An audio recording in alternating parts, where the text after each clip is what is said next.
എല്ലാ കൂട്ടുകാർക്കും നല്ലൊരു ദിവസം ആശംസിച്ചാണ് മാമ്പഴത്തിന്റെ പുതിയ വീഡിയോയിലേക്ക് സ്വാഗതം.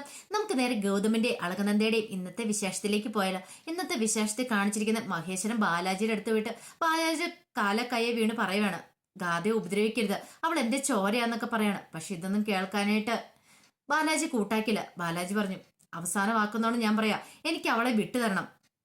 അതല്ലെങ്കിൽ ഒരു കാര്യം ഉറപ്പിച്ചോ, ഇന്ത്യവരത്തുള്ളവർ നിങ്ങളെക്കുറിച്ചുള്ള സത്യങ്ങളൊക്കെ അറിയും. പിന്നീട് എന്താ സംഭവിക്കാൻ പോകുന്ന അറിയാലോ. നിങ്ങളുടെ ഭാര്യ ലക്ഷ്മി അറിഞ്ഞിട്ടുണ്ടെങ്കിൽ എന്താ ചെയ്യുക? അവർ നിങ്ങളെ കൊന്നുകളയോ? ഒരുപക്ഷെ നിങ്ങളെ ഇല്ലാതാക്കിയിട്ട് അവർ ആത്മഹത്യ ചെയ്യുള്ളൂ. അല്ലെങ്കിൽ നിങ്ങളുടെ മകൻ ഗൗതമാണെങ്കിൽ ആദ്യം പറയുന്നെങ്കിൽ അങ്ങേ എന്താ സംഭവിക്കുന്നേ? അവൻ അച്ഛനെ തീർത്ത് കളയോ?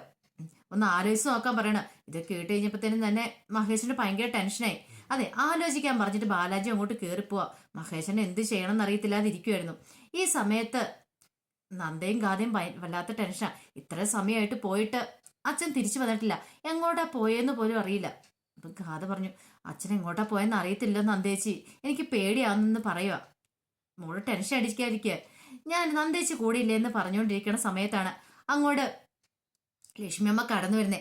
ലക്ഷ്മിയമ്മ വന്നിട്ട്, ആഹാ കൊള്ളാലോ, രണ്ടുപേരും കൂടെ ഇത് എന്നാ നിപ്പാ നിക്കണേന്ന് ചോദിക്കുകയാണ്.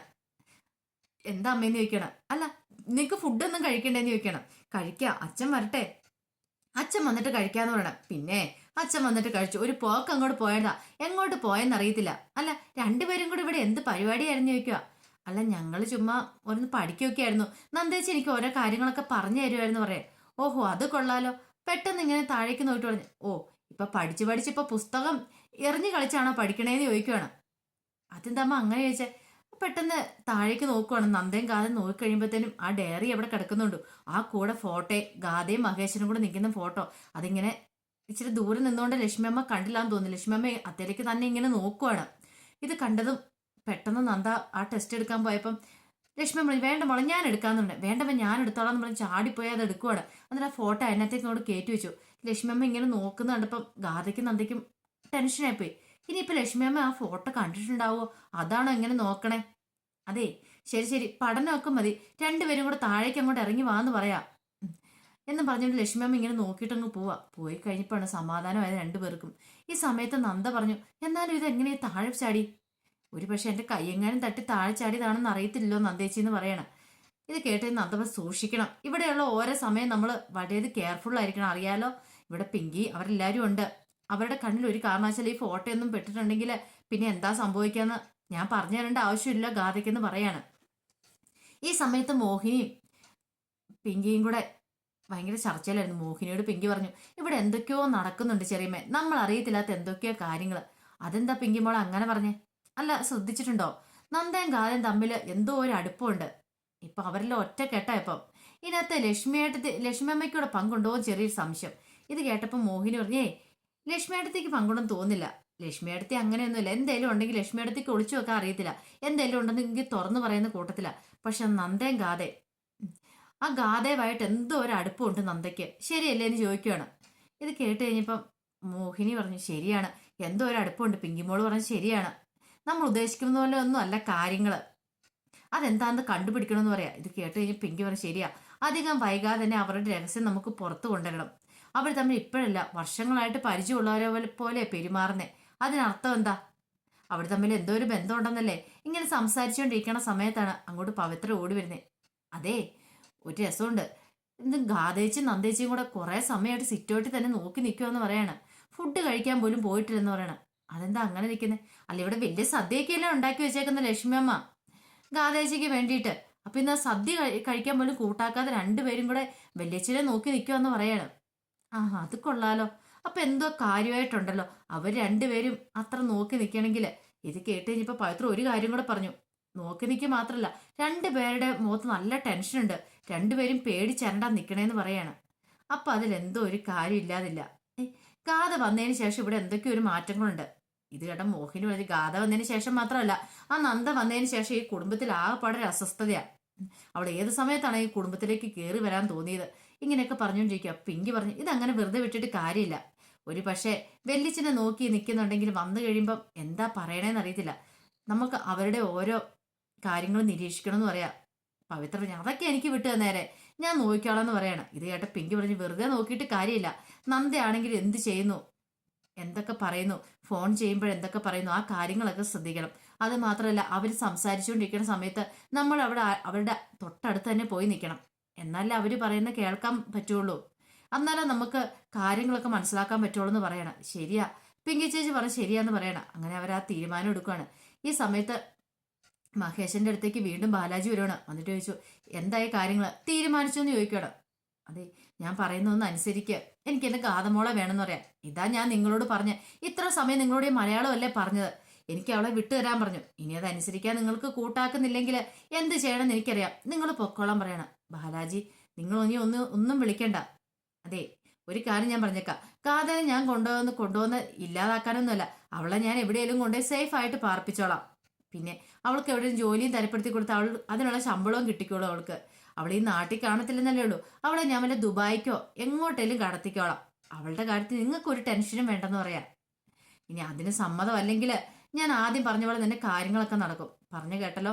ഈ സമയത്താണ് ഹേമന്ത് അങ്ങോട്ട് വരുന്നത്. കണ്ടോ, ഇവനാണ് ഹേമന്ത്. ഇവൻ വരുമ്പോ ഇവന്റെ കൂടെ ഗാഥനെ പറഞ്ഞു വിടണം. പറഞ്ഞു വിടാൻ സമ്മതമല്ലെങ്കിൽ പറഞ്ഞു കേട്ടല്ലോ. പിന്നെ നിങ്ങൾക്ക് ഇനി മുറിച്ചെടുക്കനെ ഇഷ്ടപ്പെടാതെ വല്ലതും വന്നിട്ടുണ്ടോ? എന്താ, ഗാഥയ്ക്ക് ചേരുന്ന പയ്യനല്ലേ ഇവന്? ശരിക്കും ഇവനെ ഒന്ന് കണ്ടോ? ഇവൻ മിടുക്കൻ പയ്യനാന്ന് പറയണം. ഇവന്റെ കൂടെ പറഞ്ഞു കേട്ടോ, ഒരു ദോഷവും ഗാഥയ്ക്ക് സംഭവിക്കില്ല എന്ന് പറയണം. മഹേശ്വരൻ പറഞ്ഞു, ബാലാജി ഇങ്ങനെയൊന്നും പറയരുത്. പിന്നെ ഞാൻ എങ്ങനെ പറയണം? ഒരു കാര്യം ചെയ്യേ, ഇതും കൂടെ വെച്ചോളാനും പറഞ്ഞുകൊണ്ട് ഒരു വിഷക്കുപ്പി അങ്ങോട്ട് കൊടുക്കുന്നുണ്ട്, ചെറിയ ബോട്ടിൽ. ഇത് ഉപകരിക്കും. ഇത് തുറക്കാതിരിക്കേണ്ട നിങ്ങളുടെ കടമയാണ്. ഞാൻ പറയുന്ന പോലെയൊക്കെ അനുസരിക്കുവാണെങ്കിൽ നിങ്ങൾക്ക് ഇത് തുറക്കേണ്ട ആവശ്യം വരില്ല. ഹേമന്തിന്റെ കൂടെ പറഞ്ഞു വിട്ടില്ലെങ്കിൽ നിങ്ങൾ ഇത് തുറക്കേണ്ട ആവശ്യം വരും മഹേശ്വരൻ സാറേ. പിന്നെ അറിയാലോ എന്താ സംഭവിക്കുന്നത്. അപ്പൊ ഇതിൽ ഏത് വേണം നിങ്ങൾക്ക് തീരുമാനിക്കാന്ന് പറയണം. അങ്ങനെ ആകെപ്പാടെ തകർന്നടിഞ്ഞാണ് അവിടുന്ന് മഹേശ്വരൻ വീട്ടിലേക്ക് വരുന്നത്. അപ്പൊ വരുന്നതിന് മുമ്പ് തന്നെ ഒരു കാര്യം കൂടെ ബാലാജി പറഞ്ഞിട്ടുണ്ടായിരുന്നു. എന്ത് വേണം നിങ്ങൾക്ക് തീരുമാനിക്കാന്ന്, ഗാഥയെ വേണോ അതോ ഇന്ത്യ വരുത്തി സത്യങ്ങളൊക്കെ പറയണോന്ന്. പിന്നീട് മഹേശ്വരൻ പറഞ്ഞു, ഹേമന്തിന്റെ കൂടെ ഞാൻ ഗാഥേനെ വിട്ടോളാം, ഒരു കുഴപ്പമില്ലെന്ന് വാക്ക് കൊടുത്തിട്ടാണ് അവിടുന്ന് ഇറങ്ങുന്നത്. അങ്ങനെ വന്നു കഴിഞ്ഞപ്പം രണ്ടുപേരും സിറ്റ് ഔട്ട് നോക്കിയിരിക്കുമായിരുന്നു. ഗാഥയും നന്ദയും കൂടെ വന്നു കഴിഞ്ഞപ്പോൾ അച്ഛൻ എങ്ങോട്ടാ പോയത്, എന്തായി കാര്യങ്ങളെന്നൊക്കെ ചോദിക്കുകയാണ്. ഇത് കേട്ടുകഴിഞ്ഞ് ഞാൻ ബാലാജിയുടെ അടുത്തേക്കാണ് പോയത്. അയാളുടെ അടുത്തേക്കോ? അയാൾ എന്താ പറഞ്ഞെന്നോ? നമ്മളൊരു സാങ്കല്പിക കഥാപാത്രം ഉണ്ടാക്കി കഴിയുമ്പോൾ അയാൾ അതിന് ബന്ധുക്കളെ ഉണ്ടാക്കി. രാജേന്ദ്രനുണ്ടെങ്കിൽ അയാൾക്കൊരു അവകാശം കൂടെ ഉണ്ട്. അയാളുടെ പെങ്ങളുടെ മോനും കൂടെ ഉണ്ടാവും. അതാണ് ഹേമന്ത്. അപ്പൊ ഹേമന്തിന് വിവാഹം കഴിച്ച് കൊടുക്കണമെന്നാ പറഞ്ഞിരിക്കുന്ന ബാലാജി. എനിക്ക് എന്ത് ചെയ്യണമെന്ന് അറിയില്ല എന്ന് പറയണേ. ഇത് കേട്ടപ്പോൾ നന്ദ പറഞ്ഞു, അതെങ്ങനെ ശരിയാവും വെച്ചാ? മുറച്ചെറുക്കനാന്നും പറഞ്ഞ് അവനെ ഇങ്ങോട്ട് പറഞ്ഞു വിടുന്ന വെറുതെ അല്ല. ഗാഥനെ ആ കൂടെ വിടണമെന്ന അവന്റെ ഓർഡർ. ഞാൻ അത് സമ്മതിക്കുകയും ചെയ്യുന്നു പറയണം. അച്ഛൻ എന്തൊക്കെയാ പറയണേ? അതെ, അല്ലാതെ എനിക്ക് വേറെ നിവൃത്തിയൊന്നും ഇല്ലായിരുന്നു. ഹേമന്തിനോട് പറഞ്ഞു വിട്ടില്ലെങ്കിൽ സത്യങ്ങളെല്ലാം എല്ലാം തുറന്നു പറയുന്ന പറയുന്നത്. ഞാൻ എന്ത് ചെയ്യണമെന്ന് ചോദിക്കുകയാണ്. ഇത് കേട്ട് കഴിഞ്ഞപ്പോൾ ഗാഥ പറഞ്ഞു, എന്റെ ദൈവമേ, ഇനി എന്ത് ചെയ്യും? അച്ഛനെ കുറിച്ചുള്ള സത്യങ്ങളൊക്കെ ഇവിടെ അറിഞ്ഞിട്ടുണ്ടെങ്കിൽ അച്ഛന്റെ ജീവിതം ഇല്ലാതായി തീരില്ലേ? വേണ്ട, എനിക്ക് അതിന് സമ്മതമല്ല എന്ന് പറയാണ്. ഇത് കേട്ട് കഴിഞ്ഞപ്പോൾ തന്നെ മഹേശ്വരൻ പറഞ്ഞു, പിന്നെ ഒരു പോംവഴിയേ ഉള്ളൂ. ഞാൻ ഈ വിഷം കഴിച്ചും കൂടെ ആത്മഹത്യ ചെയ്യുക എന്നും പറഞ്ഞൊരു കുപ്പി അങ്ങോട്ട് കാണിക്കുവാണ്. ഇതാ എനിക്കൊരു അടുത്ത പോംവഴി എന്ന് പറഞ്ഞിട്ടുണ്ടെങ്കിൽ, ഒന്നെങ്കിൽ ഗാഥേനെ അവൻ്റെ കൂടെ പറഞ്ഞു വിടണം, അല്ലെങ്കിൽ അയാൾ ഒന്ന് ഈ സത്യങ്ങളൊക്കെ കൂടെ എല്ലാവരും തുറന്നു പറയും. എന്ത് ചെയ്യണമെന്ന് എനിക്ക് അറിയത്തില്ലാത്ത വല്ലാത്തൊരു അവസ്ഥയിലാണെന്ന് പറയാം ഞാൻ. ഇത് കേട്ട് നന്ദ പറഞ്ഞു, അങ്ങനെ നമുക്കങ്ങ് പിടികൊടുക്കാൻ പറ്റുമോ അച്ഛാ? ബാലാജി ഭീഷണിപ്പെടുത്തി ഓർത്തോണ്ട് ഗാഥേനെ നമുക്ക് വിട്ടുകൊടുക്കാൻ പറ്റുമെന്ന് ചോദിക്കുകയാണ്. എനിക്കറിയാം നന്ദ, പക്ഷെ എന്ത് ചെയ്യാൻ പറ്റും? എന്റെ അവസ്ഥ ഇതായിപ്പോയി. ഒന്നെങ്കിൽ ഞാൻ, അല്ലെങ്കിൽ ഗാഥ. പക്ഷെ നമ്മൾക്കുള്ള കുഴി തന്നെ തോണ്ടിയത്. നമ്മൾ രാജേന്ദ്രനെ ഇറക്കിയപ്പം അവൻ ഹേമന്തിനെ ഇറക്കി. പക്ഷെ നമുക്കിനിയിപ്പം ഒന്നും ചെയ്യാൻ പറ്റില്ല എന്ന് പറയാണ്. ഇത് കേട്ടപ്പോൾ നന്ദയെ മനസ്സ് ശരിയാണ്. ഇനിയിപ്പം നമുക്ക് ഹേമന്ത് എന്നൊരാളില്ലെന്ന് പറയാൻ പറ്റില്ല. കാരണം നമ്മൾ തന്നെ ഉണ്ടാക്കിയ കഥാപാത്രമാണ്. അപ്പൊ അല്ലെങ്കിൽ പിന്നെ അത് പിന്നെ 100 ചോദ്യങ്ങൾക്ക് കാരണമായി തീരും. അതുകൊണ്ട് നമ്മൾ പറഞ്ഞെല്ലാം കള്ളത്തരമായെന്ന് വരികയും ചെയ്യും. പിന്നെ നമുക്ക് അവർ പറയുന്ന അനുസരിക്കാനല്ലേ പറ്റുള്ളൂ. പക്ഷെ നന്ദ പറഞ്ഞു, ഇതങ്ങനെ വെറുതെ വിടാൻ ഞാൻ ഉദ്ദേശിച്ചിട്ടില്ല എന്ന് പറയണം. ഇങ്ങനെ സംസാരിച്ചുകൊണ്ടിരിക്കുന്ന സമയത്ത് അങ്ങോട്ട് ലക്ഷ്മിയമ്മ വരുന്നത്. ആഹാ, കൊള്ളാലോ, നിങ്ങൾ എന്ത് പരിപാടിയാണ് മഹേശ്വരട്ടാ കാണിച്ചേ? എന്നാലും എന്നോട് ഈ ചതി വേണ്ടായിരുന്നു പറയാം. ഇത് കേട്ടത് മഹേശ്വരൻ ചോദിച്ചു, എന്താ ലക്ഷ്മി, എന്ത് പറ്റി? അല്ല, എല്ലാവർക്കും കൂടി ഇവിടെ സദ്യ ഉണ്ടാക്കി വെച്ചിട്ട് ഞാൻ മണിക്കൂറുകളായിട്ട് കാത്തിരിക്കുക. ഈ പിള്ളേരാണെങ്കിലോ അച്ഛൻ വന്നിട്ട് കഴിക്കുവാളെന്ന് പറഞ്ഞ് ഒരേ നിർബന്ധത്തിൽ ഇരിക്കുക. എന്ത് ചെയ്യാനാന്ന് പറയാ? നിങ്ങൾക്ക് ഇതിനെക്കുറിച്ച് വല്ല ഉത്തരവാദിത്വം ഉണ്ടോ? നിങ്ങൾ പോയടം കൊണ്ടങ്ങ് കഴിയും. ഈ വീട്ടിലുള്ളൊരു ഫുഡ് കഴിച്ചോ അല്ലെങ്കിൽ കാത്തിരിക്കുന്നുണ്ടോ നിങ്ങൾക്ക് അറിയണോന്ന് ചോദിക്കുകയാണ്. ഇത് കേട്ടപ്പോഴത്തേനും മഹേശ്വരൻ, ലക്ഷ്മി, ഞാൻ ഇച്ചിരി ടെൻഷനിലായിരുന്നു പറയണേ. എന്ത് ടെൻഷനില്ല? അതെ, ഒരു നല്ല കാര്യത്തിന് വേണ്ടി ഞാൻ പോയതാ. നല്ല കാര്യത്തിന്? അതെ, ഗാഥയുടെ കാര്യത്തില് കഴിഞ്ഞ ദിവസം ഒരു ചെറുക്കൻ വന്നിട്ടുണ്ടായിരുന്നല്ലോ, ഹേമന്ത് എന്ന് പറയുന്നത്, മുറച്ചെറുക്കനാണെന്ന് പറഞ്ഞ് അവന്റെ വീട് വരെ ഒന്ന് പോയതാന്ന് പറയും. ആഹാ കൊള്ളാലോ, ഗാഥയുടെ കല്യാണക്കാരെ കുറിച്ചൊക്കെ ഒന്ന് സംസാരിക്കാൻ വേണ്ടി പോയതാ. എന്നിട്ട് തന്നെ മഹേശ്വരേട്ട എന്നെയും കൂടെ കൊണ്ടാകത്തെ, ഇങ്ങനെയുള്ള കാര്യങ്ങൾക്ക് പോകുമ്പോൾ എന്നെയും കൂടെ വിളിക്കണ്ടായിരുന്നു ചോദിക്കണം. അത് പിന്നെ നിന്നെ വേറൊരു ദിവസം കൊണ്ടാവാന്നേ. എന്നിട്ട് എന്ത് തീരുമാനിച്ചെന്ന് ചോദിച്ചിട്ടുണ്ടെങ്കിൽ ഇപ്പൊ ഹേമന്ത് വരും ഇവിടെ കൂട്ടിക്കൊണ്ട് പോകാനായിട്ട് ഗാഥേനെ. 2 ദിവസത്തേയും വന്ന് കൂട്ടിക്കൊണ്ട് പോകും. പിന്നെ അവർ ഉറപ്പിച്ചതിന് ശേഷം നമുക്ക് അതിന്റെ അറിയിപ്പ് തരുമെന്നാ പറഞ്ഞതെന്ന് പറയാണ്. അവർ തീരുമാനിക്കട്ടെ ആദ്യം കാര്യങ്ങളൊക്കെ, പിന്നീടല്ലേ കല്യാണം എന്ന് ചോദിക്കുകയാണ്. ഇത് കേട്ട് നന്ദയുടെ ഗാഥയുടെ മുഖം മാറി. അപ്പൊ അച്ഛൻ രണ്ടും തീരുമാനിച്ചാണ്. ഹേമന്തിന്റെ കൂടെ ഗാഥനെ പറഞ്ഞു വിടാൻ തന്നെ തീരുമാനിച്ചു. ഇത് കേട്ട് ലക്ഷ്മിയമ്മ പറഞ്ഞു അത് നല്ല കാര്യമുള്ളതെന്ന് പറഞ്ഞിട്ട് ലക്ഷ്മിയമ്മ അങ്ങോട്ട് അകത്തേക്ക് കയറിപ്പോവാ. വാ ഫുഡ് കഴിക്കാനും പറഞ്ഞുകൊണ്ട് ഗാഥ നന്ദി ആകെപ്പാടെ തകർന്ന് തരിപ്പണമായി എന്ത് ചെയ്യണമെന്ന് അറിയത്തില്ല നിൽക്കുമായിരുന്നു. പിന്നീട് കാണിക്കുന്നത് ബാലാജി ഒരു സൽക്കാരം തന്നെ നടത്തുവാണ്. വാവച്ചനുണ്ട്, ഹേമന്തുണ്ട്, വക്കീലൊക്കെ ഉണ്ട്. അതെ, മഹേശ്വർ സാറിന്റെ ഭാവി മരുമോനാകാൻ പോകുന്ന ഹേമന്തിന്റെ തന്നെ ഇരിക്കട്ടെ ആദിത്യന്ന് പറഞ്ഞുകൊണ്ട് അങ്ങനെ ഹേമന്തിന് ആദ്യം ഒഴിച്ചു കൊടുക്കുകയാണ്. ഹേമന്ത് ആദ്യം മദ്യം കുടിക്കുകയാണ്. പിന്നീട് വാവച്ചനെ നോക്കിയിട്ട് പറഞ്ഞു നിങ്ങളുള്ളതുകൊണ്ടാട്ടോ എനിക്ക് ഇങ്ങനെ ഈ കാര്യങ്ങളൊക്കെ സാധ്യമായത്. നിങ്ങളോടുള്ള നന്ദിയും കടപ്പാടും എത്രയായാലും എനിക്ക് മതിയാവില്ലെന്ന് പറയാണ്.